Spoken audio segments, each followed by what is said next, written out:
What's up, guys? Welcome to another edition of K Cards Baseball. Thanks for joining me this evening. Hopefully you all are doing well out there. Tonight we are making a Vintage Wednesday video. I haven't made one in a couple of weeks, largely because of 2024 Topps update came out last week and I wanted to get out some of that content, but as well, I didn't have many vintage cards up for sale that you guys would really be interested in seeing at all. I think I did run an auction of 1973 baseball last week, but they were mostly just common cards. So we're going to go back to football tonight, and this is 1972 Topps football. There are going to be some Hall of Famers in here. I did separate these out by card number, so we're going to sell all of these cards on a claim sale. Most of these cards are going to be in that, let's say, I think it's 30-cent range. Let me just double check that real quick just to be sure. 1973, 1972. Most of them are going to be, in the 30-cent range, 20 to 30 cents. There are going to be some Hall of Famers in here that we're going to go over. They're going to sell a little bit higher, but I'm going to definitely price these cards to move. So I wanted to run through the comments real quick. We do have some of the leader cards, some of the conference leader cards. First one up is the 1971 AFC Passing Leaders card. You do have two Hall of Famers on this card, so this would be a really nice card. Actually, for 30 cents, a pretty good deal. This one is Bob Griese and Len Dawson on it, two Hall of Famers. I don't know who Virgil Carter is. That is not a name that is familiar to me. 1971 NFC Receiving Leaders. You do have Harold Jackson on here. Nice card there. And to go through the rest of these, there's Fred Biletnikoff on the Receiving Leaders card. Fred Biletnikoff, a Hall of Famer. 1971 NFC Scoring Leaders. They are all going to be kickers, so none of those are in the Hall of Fame. And 1971 AFC Rushing Leaders, we got Larry Zonka. Floyd Little was also an excellent running back. So was Marv Hubbard. I think that his career was cut short because of injury. 1971 NFC Passing Leaders, we got Hall of Famer Roger Staubach and Hall of Very Good Billy Kilmer. Greg Landry was actually a pretty decent player, too, for the awful Detroit Lions back at that time. The scoring leaders, again, are going to be kickers. I don't know if Garo Yepremian is in the Hall of Fame. I don't think that he is. I know Jan Stenerud definitely is in the Hall of Fame. But Garo Yepremian was the kicker for all those great Super Bowl teams for the Miami Dolphins, including the undefeated season for the Miami Dolphins. John Hato was a good quarterback for the Chargers for a few years. And to go through the rest of these, you can get a good idea on the condition for these. And selling these cards actually at 30 cents a piece, that is not a bad deal at all. Roman Gabriel, a really good quarterback for the Rams. This one is going to be slightly off center, left to right, and top to bottom. But Roman Gabriel was a really good quarterback for quite a few years for the Rams. I remember watching him when I was a kid. I think Nick Bonaconti's a Hall of Famer as well. Linebacker for the Dolphins during those Super Bowl runs as well. A great linebacker for them. He didn't have longevity of career, I don't think. But anyways, going through the rest of these, I want to make sure I keep these cards in order. Marv Hubbard was a good running back for the Raiders. You did see him earlier on that team card, or on the conference leader cards.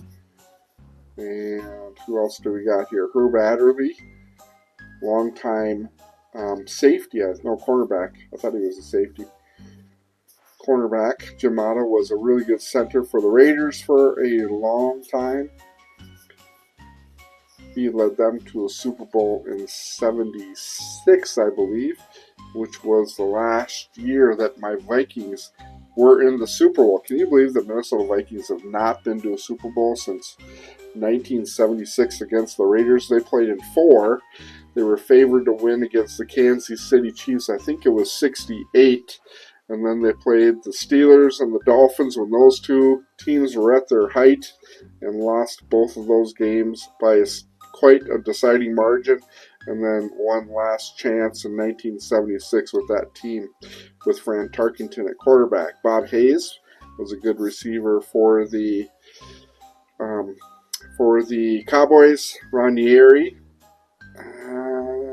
don't know if he's on the Hall of Fame. I think he might be Dick Anderson was a good safety for the Dolphins. All the Dolphins were really good back then. There's Garo Yepremian on his regular single card. Norm Snead for the Giants. And the pro action cards, Jim Kick was the running back with Larry Zonka in the backfield for the Dolphins during those Super Bowl years. It was always Kick and Zonka. Bubba Smith, Hall of Famer. There's another Roman Gabriel card. And a Roger Staubach Hall of Famer card. John Riggins, Hall of Famer pro action card.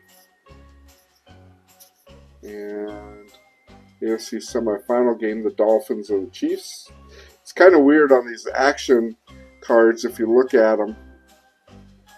I don't know if they have the same situation with the team rights like they do nowadays, but all of the in-action cards, this one is a good illustration here with the Los Angeles Rams. There's no logos on the jerseys or helmets on these in-action cards. So I don't know. This is clearly against the Colts, against the Bengals, and neither team has a team logo on the front on their helmet. So I don't know if it was the same as what we run into nowadays. Back in 1972, Harold Jackson was a good wide receiver for the Eagles. Bob Greasy, pro action card. And Bobby Douglas, quarterback for the Bears. Back in that day, not a very good quarterback, but he was a quarterback for a few years with the Bears. So yeah, I don't know if it was the same type of situation that we have today with the team rights. Eugene Upshaw, Hall of Famer. I might put that in the Hall of Famer stack.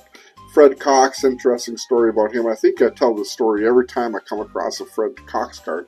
But he was the creator of the Nerf football. So he made quite a bit of money being the creator of that particular football. And that was kind of his claim to fame. But he was a really good kicker for the Vikings for a long time. Deacon Jones, a good defensive end. Sonny Jurgensen, I remember watching him when I was a kid with the Washington Redskins. It was always him and Billy Kilmer were the two quarterbacks, Gene Washington. And to round it off, we got anybody good? Oh, that L.C. Greenwood on the in-action card. I always wondered about this. This almost looks like a preseason game or like a practice with the palm trees in the background. I don't think that this would be during an actual game. Maybe it was. I don't remember what the Dolphins were playing in during that time. This is clearly the Steelers against the Dolphins. So I'm not sure if they had palm trees inside the stadium. I highly doubt it. So this must be like a preseason practice where the two teams practice together or something. Johnny Unitas on the pro action card.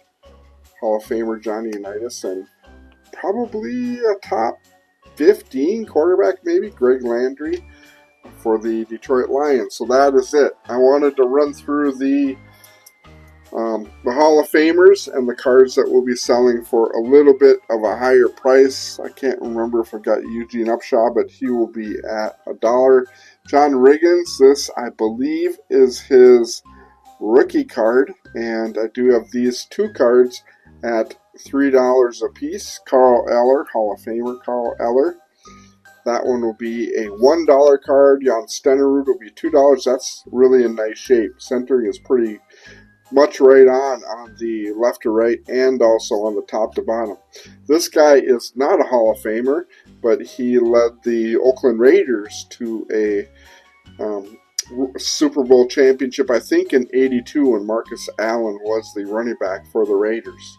And this is really a nice card, actually, on the centering, both left to right and also top to bottom. So this card will be a $2 card. Bob Griese, another really nice card of Bob Griese, and this one will be a $3 card.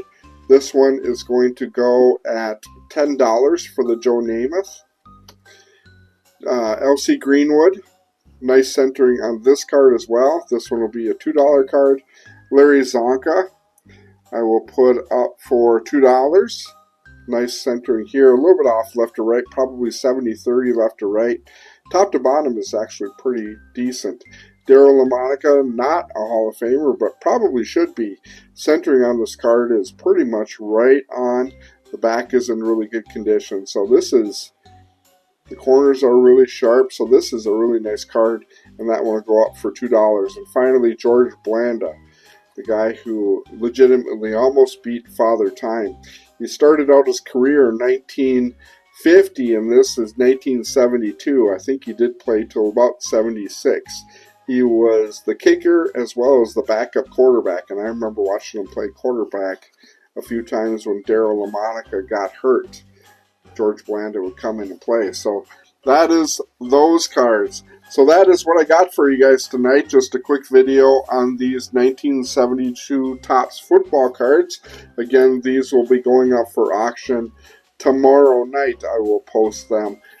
Again, most of these cards are going to be in that 30-cent range, and the Hall of Famers will be on a separate listing within the same auction on the Vintage Fire Sale site. So thanks for checking out this video, guys. I appreciate it. Let me know what you guys think of these cards, and let me know if you guys want to see anything in particular when it comes to vintage. I'm always interested in talking vintage, one of my favorite things to talk about on the channel for sure. Again, if you are not a current subscriber to the channel, you guys know what to do. Just hit that subscribe button. I would appreciate it. And we will talk to you guys later. Be safe out there, and happy collecting.